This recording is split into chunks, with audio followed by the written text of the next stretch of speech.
சுகுணா திவாகர் இங்க தொடர்ச்சியா நம்ம திரு ஜே.பி. நட்டா அவர்களுடைய உரையை பார்த்தோம்.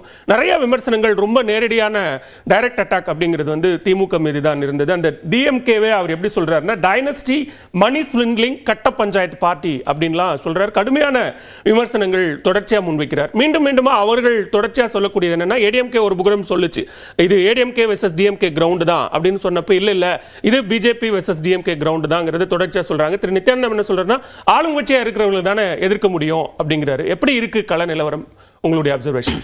இல்லை, அது உண்மையிலே ஒரு நகைச்சுவைக்கு உரியதான். ஏன்னா வந்து கட்ட பஞ்சாயத்துன்னு சொல்கிற பொழுது இப்போ பிஜேபியில் வந்து சமீப காலமாக சேர்த்து கொண்டு இருக்கக்கூடிய நிறைய ஆன்டி சோசியல் எலிமெண்ட்ஸ் நிறைய பேர் சேர்த்துக்கிட்டு இருக்காங்கிறது எல்லாருக்குமே தெரிந்த விஷயம்தான். அதனால் இந்த விஷயத்தில் வந்து திமுக மீதோ அல்லது அதிமுக மீதோ அல்லது எந்த கட்சியின் மீதும் குற்றம் சாட்டுவதற்கான எந்த தகுதியுமே பிஜேபிக்கு கிடையாது அப்படிங்கிறதா உண்மை. ஏன்னா வந்து நிறைய 2 முறை 3 முறை குண்டர் தடுப்பு சட்டத்தில் உள்ள போனவங்களெல்லாம் கட்சியில் சேர்த்துக்கொள்ளக்கூடிய ஒரு கட்சியாகத்தான் இன்றைக்கு பிஜேபி என்பது இருக்கிறது. இது ஒரு பக்கம். இன்னொரு பக்கம் பார்த்தோம் அப்படின்னு சொன்னால் வந்து இதை நான் வந்து பிஜேபி பொறுத்த வரைக்கும் இரட்டை நிலைப்பாடு தான் இருக்கிறது. ஒன்று, தமிழ்நாட்டை பொறுத்த வரைக்கும் பார்த்தோம்னா தமிழ்நாட்டில் கடந்த 2 ஆண்டுகளுக்கு மேலாக அண்ணாமலை நாங்கள் தான் பிரதான எதிர்க்கட்சி, திமுகவுக்கு நாங்கள் தான் போட்டி அப்படின்னு தொடர்ச்சியாக பேசிக்கொண்டே வருகிறது பார்க்குறோம். இந்த முதல்வர் வேட்பாளரை கூட விட்டுருவோம், அவர் தொடர்ச்சியாக நாங்கள் தான் வந்து திமுகவுக்கு அடுத்து பிரதான எதிர்க்கட்சி. தமிழ்நாட்டில் மட்டும் இல்லை, தேசிய அளவிலும் அப்படியான ஒரு சூழல். ஆமாம், அப்படின்னு சொல்லுவதை நம்ம தொடர்ச்சியாக பார்க்கிறோம். அதிமுகவோட கூட்டணி அமைத்தால் நான் தலைவர் பதவியை வந்து ராஜினாமா பண்ணி விடுறேன் அப்படிலாம் அண்ணாமலை சொன்னதையும் நம்ம பார்த்தோம். இப்ப 2 நாட்களுக்கு முன்பு இப்ப இன்னைக்கு வந்து எடப்பாடி பழனிசாமி திட்டவட்டமாக அறிவித்திருக்கார், நாங்கள் பிஜேபி கூட்டணி இல்லைன்னு. ஆர்பி உதயகுமார் சொல்லியிருக்காரு, இன்னைக்கு பர்கூர்ல சொல்லியிருக்காரு. ஆமா, நேற்று வந்து ஆர்பி உதயகுமார் கடுமையாக விமர்சிச்சிருக்கார், லேகியம் இருப்பதை போல பேசுகிறாங்க. இவர் ஜெயக்குமார் வந்து நாங்கள் கூட்டணி கதவுகளை மூடிவிட்டோம் அப்படின்னு சொல்லியிருக்காரு. அதற்கு எதிர்வினையாக பார்த்தோம் சொன்னா பிஜேபி, தமிழ்நாடு பிஜேபி கடுமையான எதிர்வினைகளை செய்கிறது.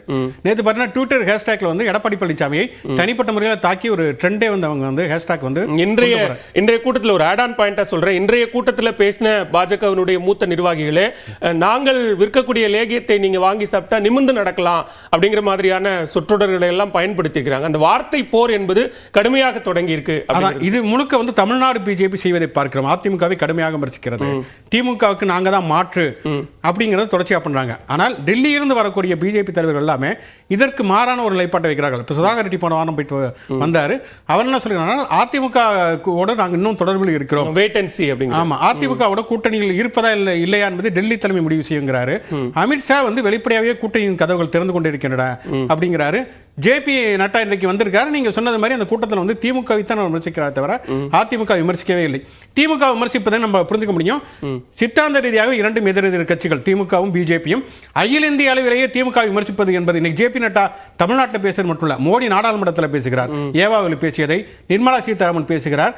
எங்கேயோ ஒரு மாநிலத்தில் நடக்கக்கூடிய தேர்தல் பிரச்சாரத்தில் கூட வந்து உதயநிதி சனாதன இதை பத்தி பேசுறாங்க. மத்திய பிரதேசம், அந்தமான் போன்ற இடங்களிலும் எல்லா இடத்துலயும் பேசுறாங்க. அதை நம்ம புரிந்து கொள்ளலாம். அதுல எந்த பிரச்சனையுமே கிடையாது. திமுகவை பிஜேபி விமர்சிப்பது என்பது இயற்கையான ஒரு விஷயம், அதுல எந்த மாற்று கருத்தும் இல்லை. ஆனால் அதிமுக பிஜேபி கூட்டணி விட்டு விலகி வந்து விட்டது. அதிமுக கடுமையாக விமர்சிக்கிறது பிஜேபியை. அப்படி இருக்கக்கூடிய சூழல்ல தமிழ்நாடு பிஜேபி தலைமை மட்டும் தான் அதிமுக விமர்சிக்கிறது தவிர டெல்லியிலே இருந்து வரக்கூடிய பிஜேபி தலைவர்கள் எல்லாமே அதிமுகவோட சாஃப்ட் கார்னரோடு இருக்கிறார்கள் அப்படிங்கிறத நம்ம பார்க்கிறோம்.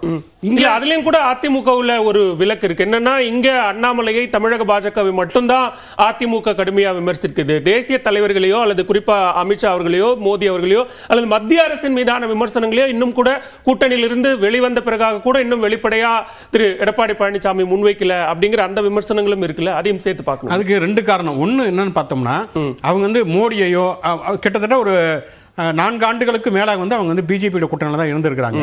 அப்ப பிஜேபி கூட்டணி எடுத்திருக்க எல்லா முடிவுகளுக்கும் அதிமுக துணை நின்று இருக்கிறது, குடியுரிமை திருத்த சட்டம் உட்பட எல்லாமே.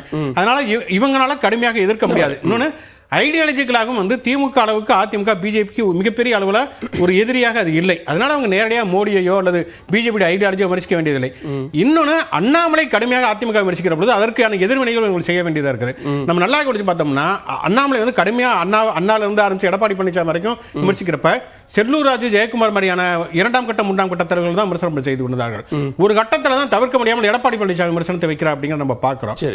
ஏன் வந்து டெல்லி தலைமை ஒரு ஸ்டாண்ட் எடுக்குது, தமிழ்நாடு தலைமை இன்னொரு ஸ்டாண்ட் எடுக்குதுன்னா, டெல்லி தலைமை பொறுத்தவரை இன்னைக்கு தேசிய ஜனநாயக கூட்டணி பொறுத்த வரைக்கும் அவங்களுக்கு பிளஸ் பார்த்தா ராமர் கோயில் இந்த மாதிரி பல விஷயங்கள் இருந்தாலும் கூட பெரிய மைனஸ் அவங்களுடைய கூட்டணியில் ஒரு பெரிய மேஜர் பார்ட்னரே கிடையாது. தேசிய ஜனநாயக கூட்டத்தில் அவங்களுக்கு இருந்த ஒரே மேஜர் பார்ட்னர் ஏடிஎம்கே மட்டும்தான். அதனால தான் எடப்பாடி பழனிசாமி கூப்பிட்டு அந்த கூட்டத்தில் பக்கத்திலேயே மோடி வைத்துக் கொண்டார். இன்றைக்கு அவர்கள் வெளியேறி விட்டார்கள் அப்படிங்கிறப்ப இருக்கிறப்ப அவங்களுக்கு அது ஒரு மிகப்பெரிய சரிவாக இருக்கிறது.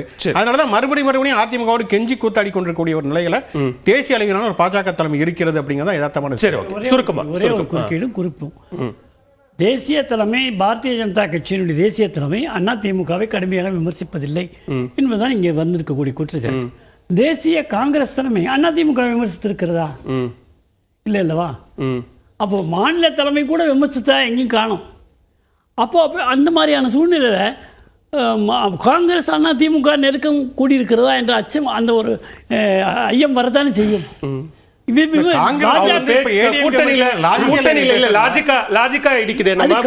பேச்சுவார்த்தை தொடங்கி அங்க சீட் ஷேரிங்லாம் போயிட்டு இருக்கு.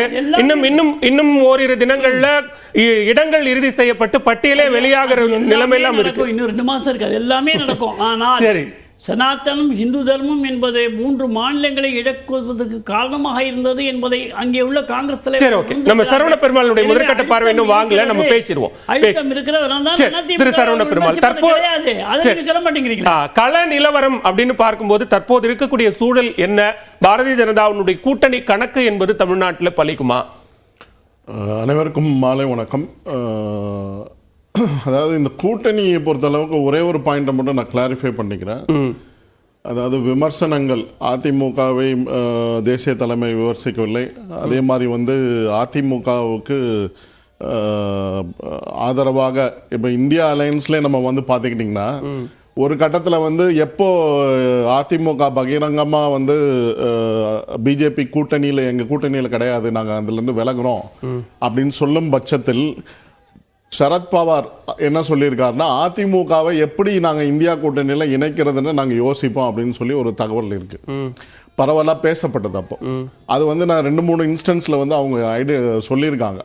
ஸோ அதிமுகவையும் இந்தியா அலையன்ஸில் சேர்ப்போம். அதே மாதிரி தான் அவர் ஐயா சொன்ன மாதிரி காங்கிரஸ் கடுமையாக அதிமுகவை விமர்சிப்பதில்லை.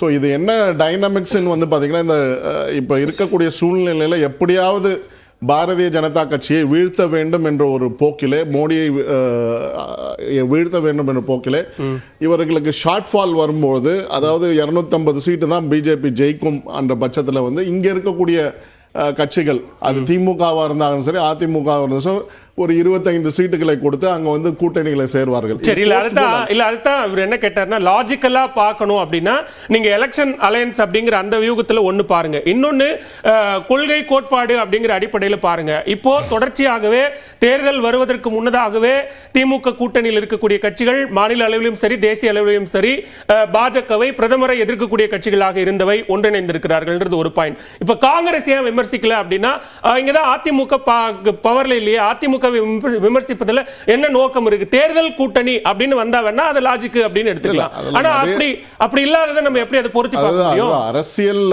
பாத்தீங்கன்னா மேல்மட்ட அரசியல் ஒன்று இருக்கு, தலைவர்களுக்கு இடையே நடந்து கொண்டு இருக்கக்கூடிய அரசியல் என்பது ஒன்று. இன்னைக்கு கீழ்மட்ட அரசியல்ல மேல அந்த கட்சியினுடைய தலைவர் என்ன சொல்கிறாரோ அதை தான் செயல்படுத்துவார்கள்.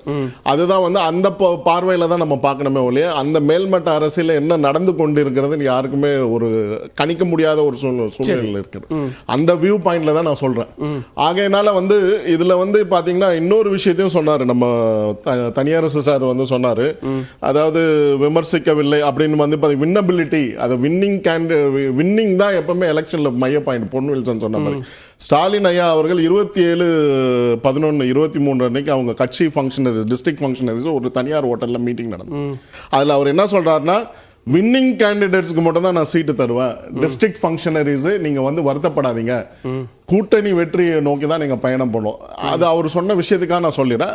அடுத்த கட்டமா நீங்க கேட்ட மைய கேள்வி, இன்னைக்கு பாஜகவினுடைய கணக்கு என்ன அப்படி தமிழகத்தை பொறுத்த அளவு பாத்தீங்கன்னா, தமிழகத்தை பொறுத்த அளவுக்கு மட்டும் இல்லை, ஒரு மார்ச் 23 அவங்க வடகிழக்கு மாநிலங்களில் 3 இடங்களில் திரிபுரா மேகாலயா இந்த இடங்கள்லாம் ஜெயிச்சிருக்காங்க. அதற்கு பிற்பாடு நடத்தப்பட்ட கூட்டத்தில் அகில இந்திய தலைமை டிஸ்ட்ரிக்ட் ஃபங்க்ஷனரிஸ் நடந்த கூட்டத்தில் 84 தொகுதிகளில் தென்னிந்தியாவில் ஐடென்டிஃபை பண்ணியிருக்காங்க. அதில் குறிப்பாக தமிழகத்தை பொறுத்த அளவுக்கு 5 இடங்கள் வெற்றி உறுதி. அதாவது அதிமுக கூட்டணியில் இருந்தாலும் சரி இல்லாவிட்டாலும் சரி, தனித்தே ஏற்கனவே தமிழறிவு மணியன் தலைமையிலும் வைகோ தலைமையிலும் 2014 ஒரு கூட்டணியை சந்திச்சோம்.